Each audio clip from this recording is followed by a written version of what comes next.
Sorry, that part two. I don't know, just, helicopter flying in the distance. I don't know if you're checking me out or what the deal is, but I'm done with my fire, so I put my fire out.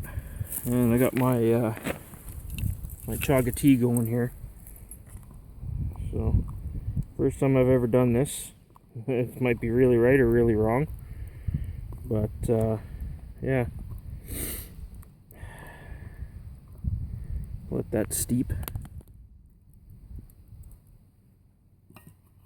Keep that up there so I can steep on the hot rock in there. How does that sound?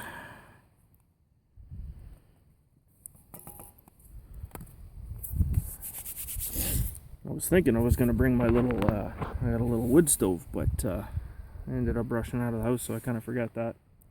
Usually try and bring something like that if I'm not going to be at like a designated site or something, but just to, keep things in check.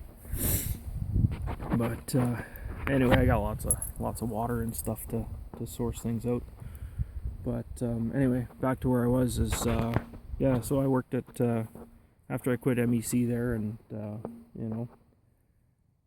John and I went our separate ways. We reconnected on the winter trekking forum and decided to meet for coffee, and it was pretty funny because I walked into his yard, and I went, "I know you," which is pretty much as true of a story as it gets.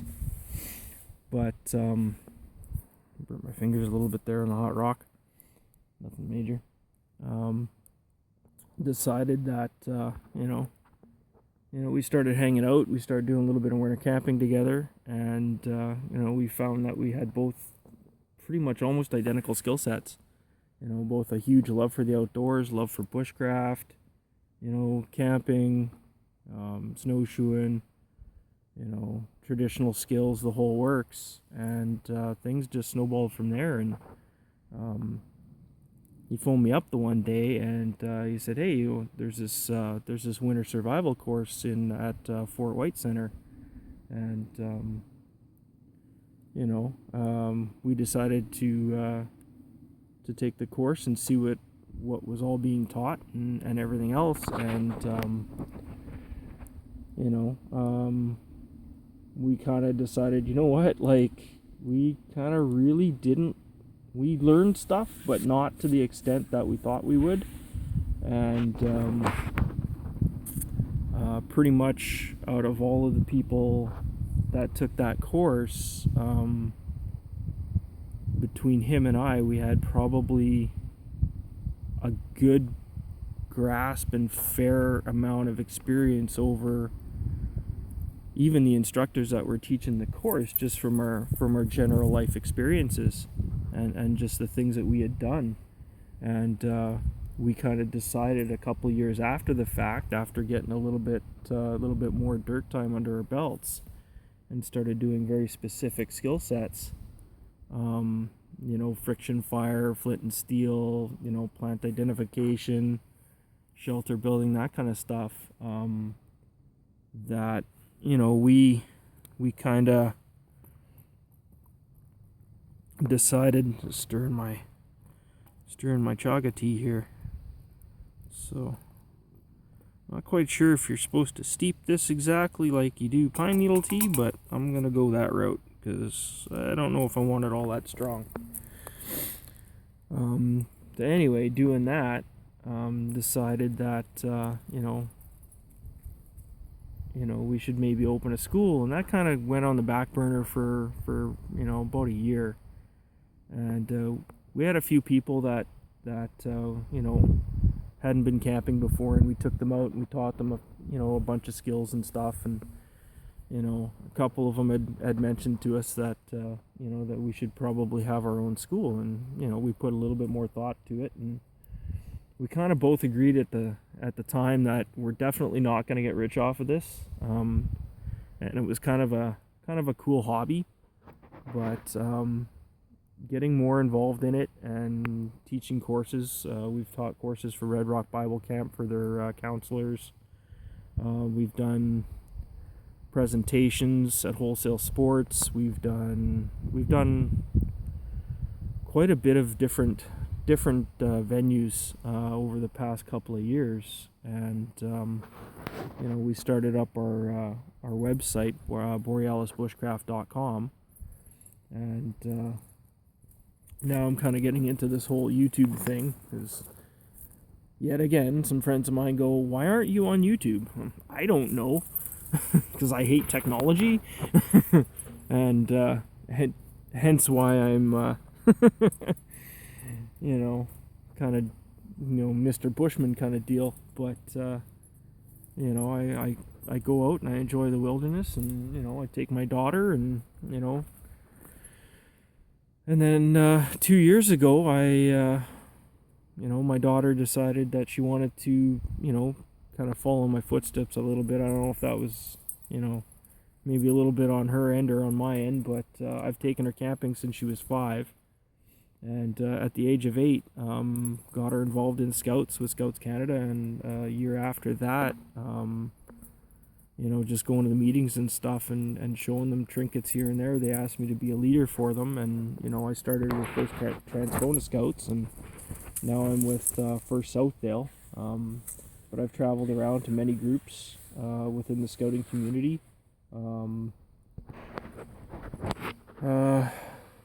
I hold a bunch of different decorations. I hold the Medal to Good Service. I hold the Bar to the Medal of Good Service. I don't even remember what else.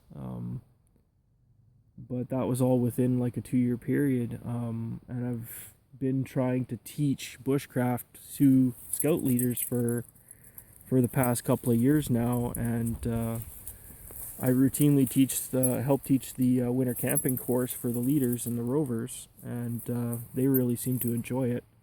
And I do believe my daughter's following in my footsteps, because she's right into the winter camping, and she absolutely loves Scouts. And yeah, she was the youngest scout. She actually completed it when she was a cub. Her 3rd year in Cubs, we went to the Alloway Arctic Challenge, which is a 3-kilometer trek across Big Whiteshell. Doesn't sound like a lot, but when you're a kid and you're pulling a 150-pound toboggan loaded with your equipment, it's a bit of a challenge. And at 10 years old, she was able to accomplish that without any problems at all. She showed up some of the adults in that at that camp, which was I was extremely proud of her. But so yeah, just waiting for my tea. It's starting to get a little bit of color in it here. I'm not sure how long I'm gonna let that steep in there. Let's give it a bit of a stir. I try not to. There was a fella I saw on YouTube that ground his up from dry and made like coffee grounds out of it, and his tea ended up completely black, which I'm not. I don't know. It didn't look all that appetizing to me. But we're gonna try this without sugar, and yeah. If you don't see any more videos, you'll know what happened. Anywho, let experience be your teacher. That's what they say. But, for the most part, I really enjoy this. And so far, all of the students that we've had come through Borealis Bushcraft have gotten, have come away with a lot of knowledge and experience, and I really hope that they keep a love for this, and continue on their way in their to quote Dave Canterbury, woodsy knowledge, you might say.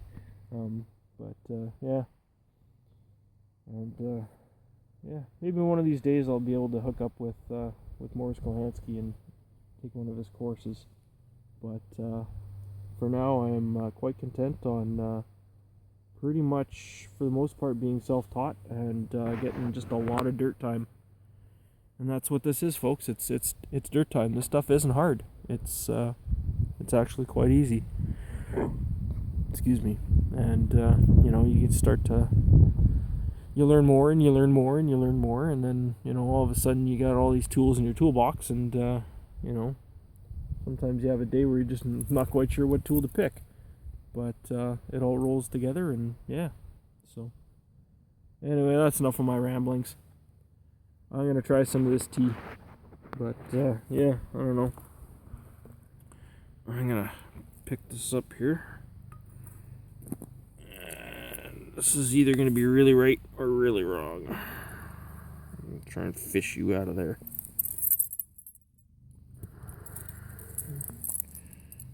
Somewhere I have a spoon. I'm gonna put that up on the rock to dry. Because apparently you can reuse this stuff. So this is the cup of tea. Ooh, a bit of a craziness there. And yeah, well, we're gonna give this a shot. It smells okay.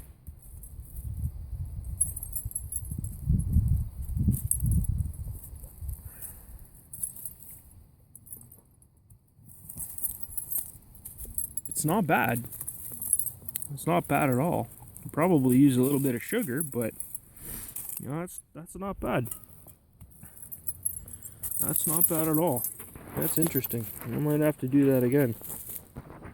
But like anything else, any kind of natural extracts or decoctions, anything like that, you always want to give it a little bit. So I'm going to sip this slow, make sure there's no adverse effects.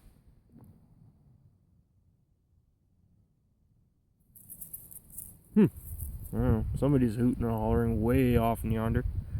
Anyway, I'll get back to you. Cheers, folks.